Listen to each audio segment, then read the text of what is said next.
I wouldn't have minded it at all if only my eldest brother Emil had just shut up and forgotten the whole mess this morning. But he kept on asking Pipay, our 16 years old maid, who stained the white nylon shirt he was going to wear this morning. That shirt, which had worn only once, was a gift from Lulu, his girlfriend. The rust left an ugly crescent stain at the back of the shirt, which was immaculate white and 100% pure nylon. Damn it, you little imp. You ruined this special shirt and yet you're not telling how did this happen? Oh, come on. Say you did it. Say it! But he couldn't get it.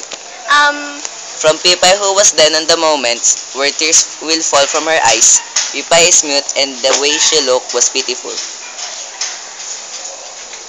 The house was suddenly silent. A moment later, Emil barged into our room. He hurriedly took a shirt jack from the cabinet and looked reckless at the mirror. From the door that was flung open, I saw Pipay wiping her eyes with the edge of her printed dress. I pushed the door closed and threw the book I was reading. I lay on my bed for hours just thinking. Today is Saturday and you know it. We have no classes. Father and mother are both in the province. Emil is also out. So Pipay and I are the only ones left in the house. Besides, Pipay's mother and two younger sisters live in our garage. How did they get there? Well, 3 months ago, Aling Oliva, Pipay's mother, was washing clothes for the people down below when my mother asked her to do the laundry for us. Mother had a hard time asking for maids in the agency that she gambled on Aling Oliva, but Pipay wasn't with them when they moved in. After 2 weeks, Aling Oliva suggested that she would get another daughter from a cousin so that we could have a maid. That was when Pipay came. She didn't look like any of her sisters because her biological father is different from her sister's father. And because of that, she had fair, pinkish skin and beautiful black doe eyes. She was really beautiful the first time I saw her. Actually, her name isn't really Pipay. It's Julieta. But her mother had called her Pipay. Since she was a child because of her defect, she is mute. Her name Pipay was derived from the Filipino word pipi, meaning mute. Julie, it's a lot sweeter to hear than Pipay, don't you think? Now why am I telling all this stuff about Pipay? I want you to know and understand her.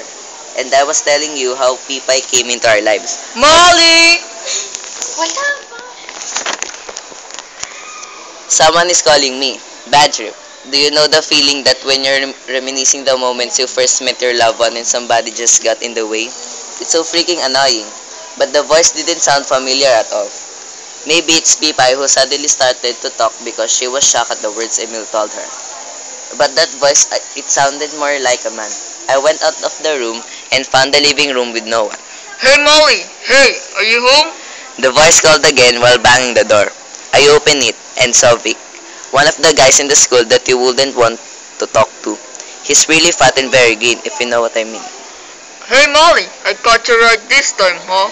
So what do you want from me? Boy, do you know that there are new talents at White Devil? White Devil is a cocktail lunch in Ermita where some boys and girls from exclusive schools hold their disco affairs. What now? I said in embarrassment. I know he'll talk about that again. I've been there once and I didn't like it.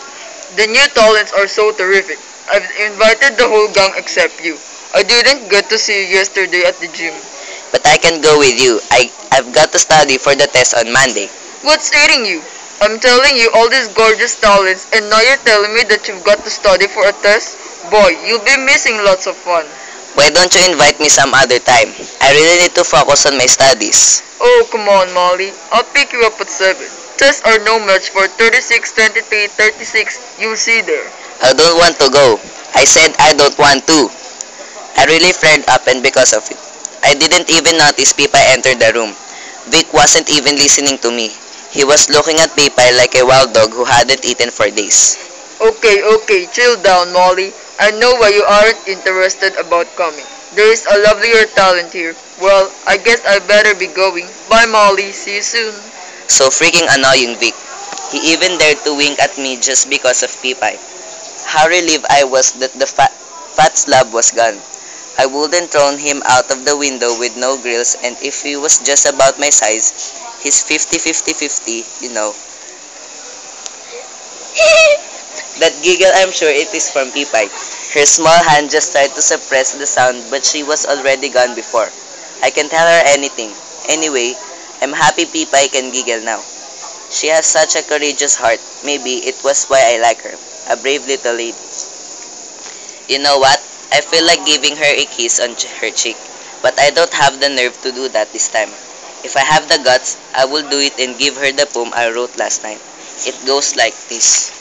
The moon told Of me course, to prepare I didn't for write some... it in English. ito muna. Wala. Game. Sige. Sige. The moon told me to prepare for some task I didn't know. The sun told me to go to some place I never trod. The violet bade me to tell something I never thought. The wind gave me the courage for something I never dared.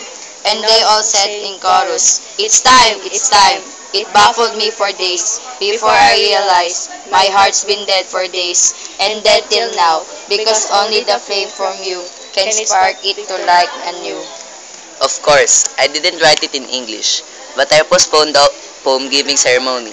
Till the next day, I rewrote it on a pink stationery which I got from Emil's drawer. I wrote in print so that Pipay wouldn't know who sent it. Then, I folded the letter into the 1-4-3 styles my peers taught me. While being careful so nobody would see me, I placed the letter in the laundry basket just before dawn. Everybody was asleep because the symphony of snores filled the air. And I'm sure that only Pipay could get the letter because nobody in the house except her dared to examine her dirty and stinky clothes. Then a week later, I was lying on my bed reading a magazine when I heard the door knobbing, being turned slowly and carefully. I know it isn't Emil. What I saw next was a small hand. The small hand of Pipay. I knew it. Immediately, I covered my face with the magazine and pretended to snore. Pipay walked into our room holding a small white envelope. She was smiling in a sweet way as she opened the drawer and put the letter inside. Then she went out quickly and as quietly as she came in after a sudden. I jumped off my bed to see what she had written in the letter in English. It read, My dearest Emil, before everything, I hope that you are in fine condition. You know, Emil, I am wondering right now because of the poem you gave me. I never thought that you have a hidden sentiment for me because you have never even given a hint of your feelings for me. However, I am willing to forget what you did to me before since you purposely did that so that nobody will know what you really felt. I also love you, Emil, and I hope your love will not change. Love, Pipay. P.S. Please do not tell our secret to anybody, not even Molly. I felt crushed, so Pipay thought it was Emil who wrote the poem. And if ever somebody discovers the letter, it will be the end of her. I wouldn't want. Not even if Pipay really loved my brother, I took a matchbox and burned the letter. I was busy looking at it that I didn't notice Emil enter our room. What's that, Molly? Huh? Oh, this? It's nothing. It's just one of our experiments in physics. Never mind this thing. Ah, okay. Where's Ma? Tell her I've got a date with Lulu tonight. Okay. Are you sick or something? Of course not. Just tell Ma, huh? Emil was even...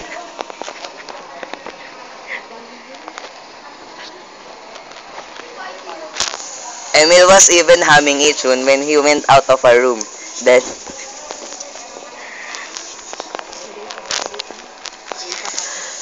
Then I was alone again. The paper became ashes and I didn't bother to clean it up because I know somebody will do it. Well, Pipay did the next morning and she did so many things.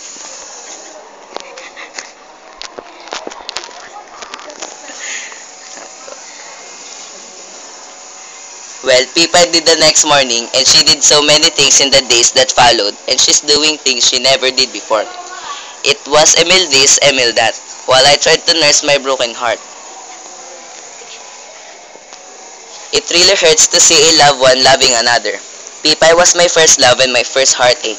My friend sensing that I'm not acting the way I used to, tried to comfort me. Well, I'm happy Vic wasn't with the big cause of expulsion.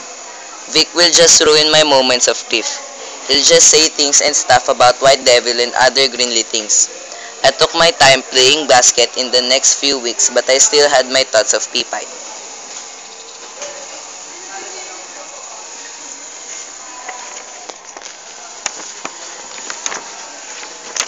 The biggest blow in my whole 16 years in this earth came. Mother told me that Pipay will no longer be with us. Why, Ma? It's your brother, Molly. Do you still remember the day when Lulu came over? Yes. Well, she saw Pipay. Emil said to me the words Lulu had told him. Who's the girl in your house? I hate her. I really do. I don't want to see her again. Promise me that you'll fire her. Lulu got jealous of Pipay. Yes, you know how girls are nowadays. Lulu didn't stop nagging your brother until he promised that Pipay will be fired in a week's time. But Ma, But why, Molly?